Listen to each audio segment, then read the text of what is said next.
रक्षा जी के क्लास में आपका हार्दिक स्वागत है। मैं जगजीत सिंह और आज का साइंस में टॉपिक है रक्त समूह और आरएच फैक्टर। रक्त समूह की खोज लैंडस्टीनर नामक वैज्ञानिक ने 1901 में की। रक्त समूह आरबीसी की सतह पर पाए जाने वाले एंटीजन होते हैं।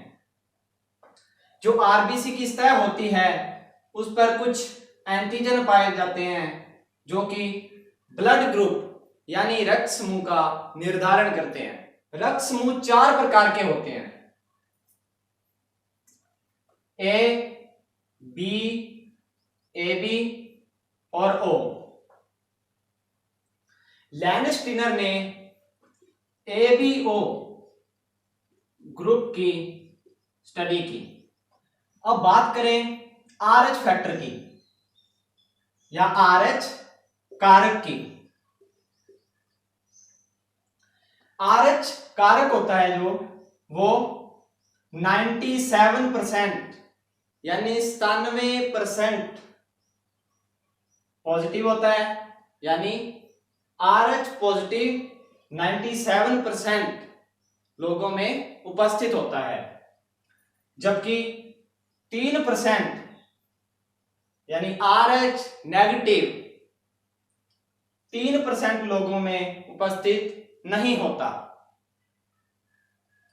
आरएच फैक्टर की खोज लैंडस्टीनर और वीनर ने की। 4 प्रकार के ब्लड ग्रुप होते हैं जो कि पहले बात हो चुकी है। Blood group A, B, AB और O। अब इनके आगे एंटीजन भी होते हैं और एंटीबॉडीज भी होते हैं। और ये ब्लड ग्रुप या ये रक्त समूह किसको ब्लड डोनेट कर सकते हैं या दे सकते हैं और किनसे ले सकते हैं, अब इसके बारे में थोड़ा चर्चा करेंगे। अब देखो, ब्लड ग्रुप ए। ब्लड ग्रुप ए का एंटीजन ब्लड ग्रुप ए ही होगा। ब्लड ग्रुप ए का एंटीजन ए होगा और इसकी एंटीबॉडी बी होगी, यानी ए का एंटी बी होगा। ओके, अब ए है जो वो किस किस को डोनेट कर सकता है अपना ब्लड। तो ब्लड ग्रुप ए को कर सकता है, AB को कर सकता है और किसी को भी नहीं कर सकता। और किससे ग्रहण कर सकता है या रिसीव कर सकता है, वो है ब्लड ग्रुप ए और ब्लड ग्रुप O। अब ब्लड ग्रुप बी की बात करते हैं।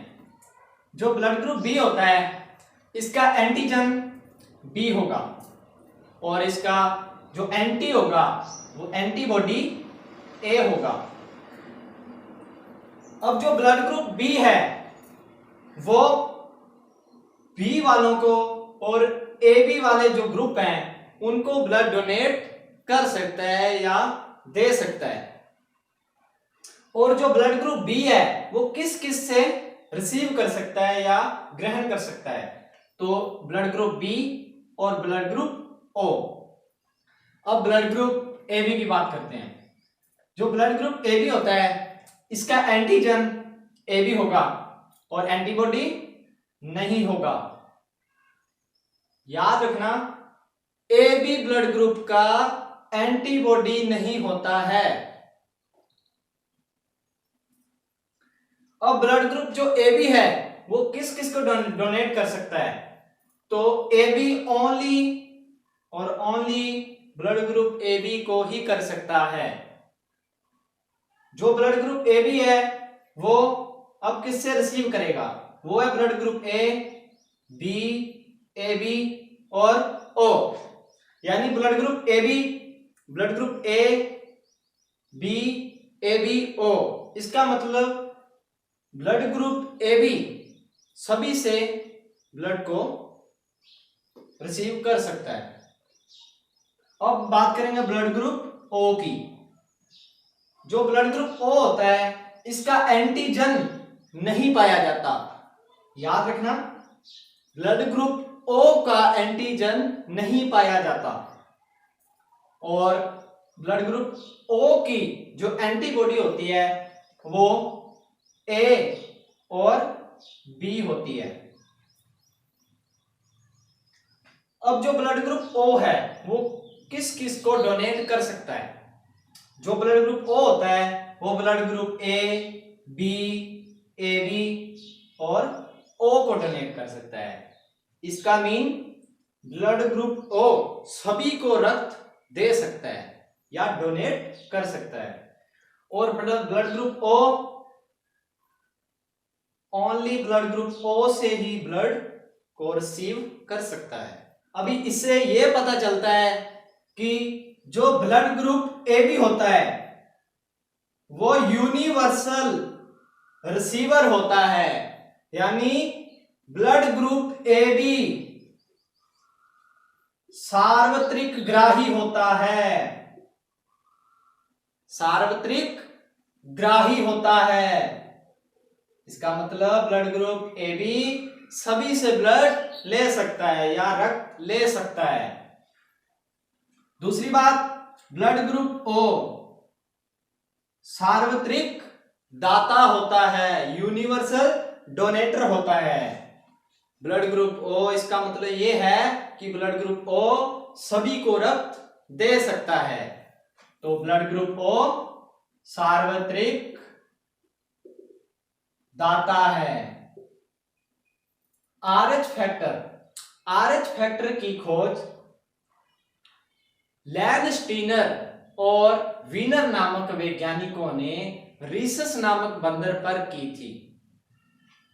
आरएच एंटीजन होते हैं जो कि दो प्रकार के होते हैं। आरएच पॉजिटिव जो कि 97% लोगों में उपस्थित होता है, और आरएच नेगेटिव जो कि 3% लोगों में उपस्थित नहीं होता।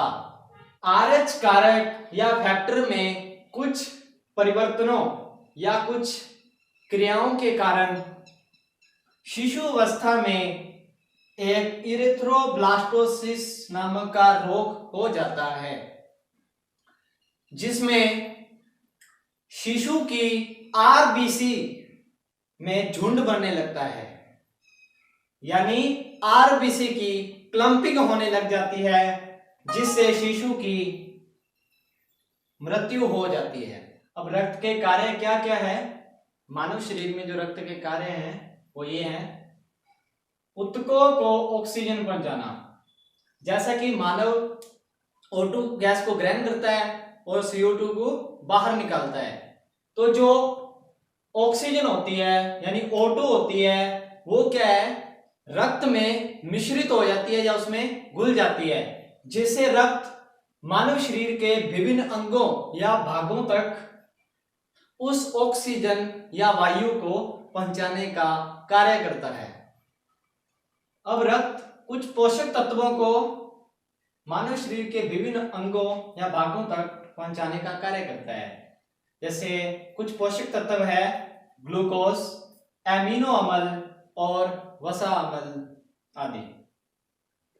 कुछ उत्सर्जी पदार्थ होते हैं जिनको मानव शरीर के द्वारा बाहर निकाला जाता है, जो कि रक्त द्वारा इनको उत्सर्जित किया जाता है।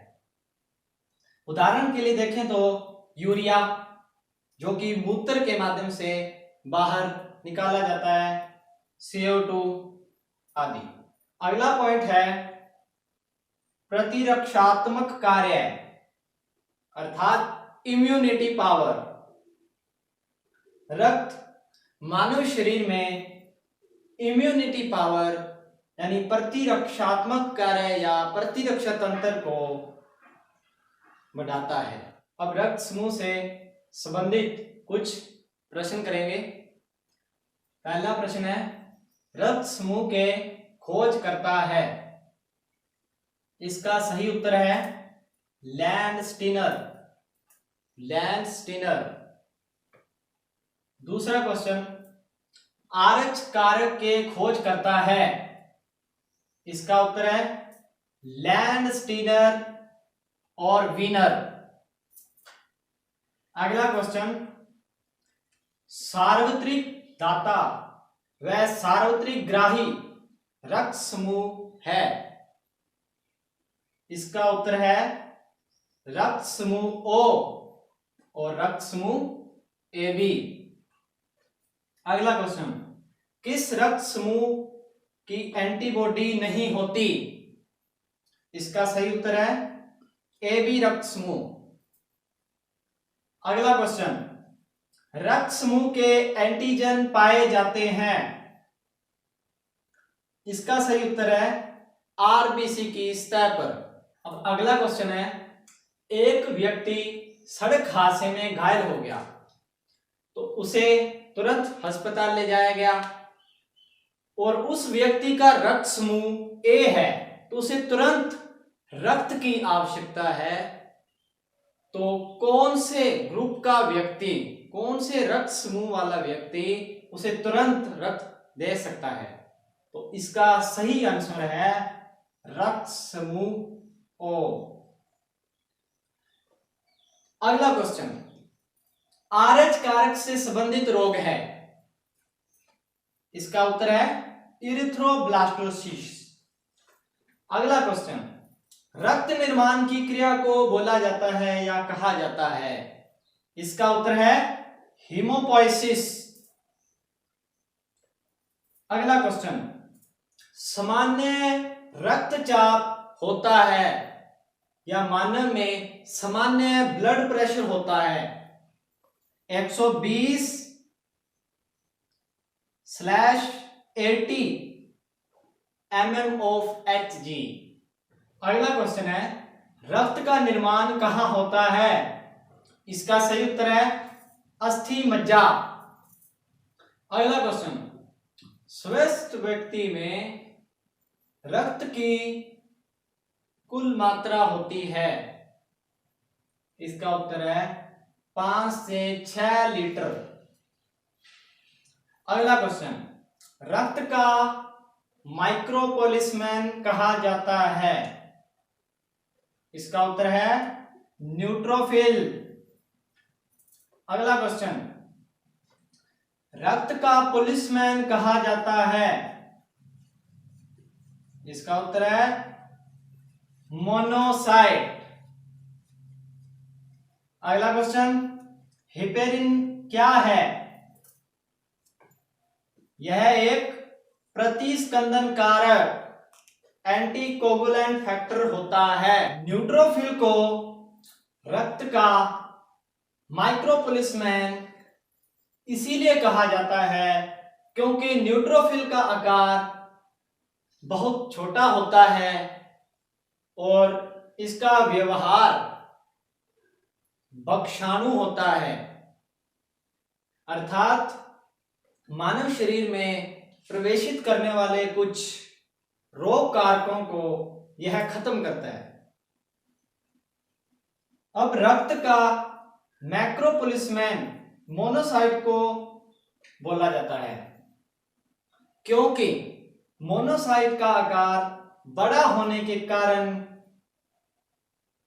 इसे माइक्रोपुलिसमैन बोला जाता है। रक्त से संबंधित कुछ महत्वपूर्ण की पॉइंट्स है।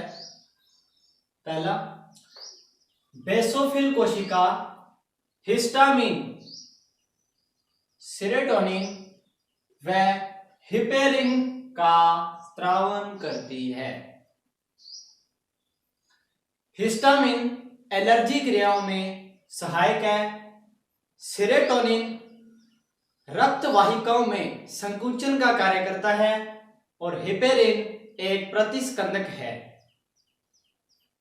अगला क्वेश्चन, रक्त का थक्का जमने में कैल्शियम आयन की महत्वपूर्ण भूमिका होती है। नेक्स्ट, लिम्फोसाइट दो प्रकार की पाई जाती है, टी लिम्फोसाइट और बी लिम्फोसाइट। बी लिम्फोसाइट अस्थि मज्जा और थाइमस नाम की ग्रंथि में परिपक्व होती है। टी लिम्फोसाइट अस्थि मज्जा में परिपक्व और थाइमस ग्रंथि में निर्मित होती है। नेक्स्ट, इयोसिनोफिल जो कि एक WBC कनिकाणु कोशिका है, वो एलर्जी क्रियाओं में सहायक है, क्योंकि मानव शरीर में जब कोई बाहरी रोगजनक या विदेशी आक्रमण करता है तो इयोसिनोफिल उसके प्रति क्रिया करती है। नेक्स्ट, प्लेटलेट्स का दूसरा नाम थ्रोम्बोसाइट भी है।